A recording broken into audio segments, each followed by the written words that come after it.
آج ہم پاکستان کی تاریخ کے دو ایسے آرمی چیف کا تذکرہ کریں گے جن میں سے ایک نے نہایت باوقار طریقے سے اپنے عہدے کی مدت پوری کی، وسیع تر ملکی مفاد میں صدر اور وزیر اعظم کو قائل کر کے گھر بھیجا، ایکسٹینشن کی آفر ہونے کے باوجود اسے رد کیا۔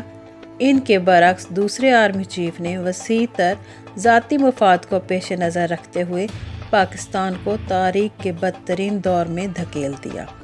جنرل عبدالوحید کاکڑ نہایت باوقار اور سنجیدہ انسان تھے۔ صدر غلام اسحاق خان اور وزیر اعظم نواز شریف کے درمیان اختلافات جب حد سے زیادہ بڑھ گئے تو جنرل صاحب نے ملک میں بڑھتی ہوئی کشیدگی کے تناظر میں صدر اور وزیر اعظم نواز شریف کو قائل کیا کہ وہ مستعفی ہو جائیں تاکہ نئے انتخابات ممکن ہو سکیں۔ وزیر اعظم نواز شریف نے جب پنجاب میں پیپلز پارٹی کی حکومت گرانے کے لیے رینجرز کا سہارا لینے کی کوشش کی تو آرمی چیف جنرل وحید نے ہی ان کا راستہ روکا تھا۔ محترمہ بے نظیر بھٹو جنرل وحید کاکڑ کے بارے میں کہتی تھیں کہ انہیں سیاست میں گھسیٹنے کی بہت کوشش کی گئی مگر انہوں نے مداخلت نہیں کی۔ مارشل لا لگانے کے لیے بھی ان پر کافی دباؤ تھا۔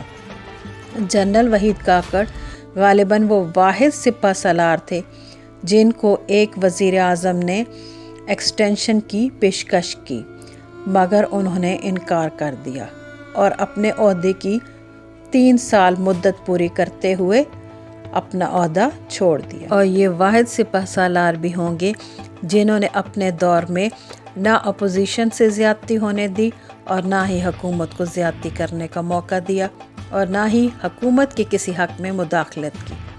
جنرل وحید کاکڑ کے برعکس ہم نے جنرل باجوہ کا دور بھی دیکھا۔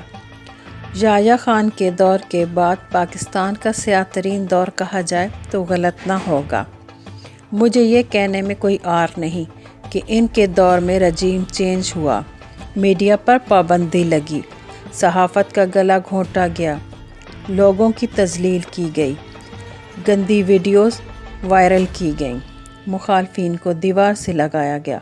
بس ان الفاظ کے ساتھ اجازت چاہوں گی کہ کسی نے کہا تھا کہ پاکستان میں ہم فقط اتنے ہی آزاد تھے کہ سچ بات کہنے کے لیے بھی فیک اکاؤنٹ بنانے پڑتے تھے۔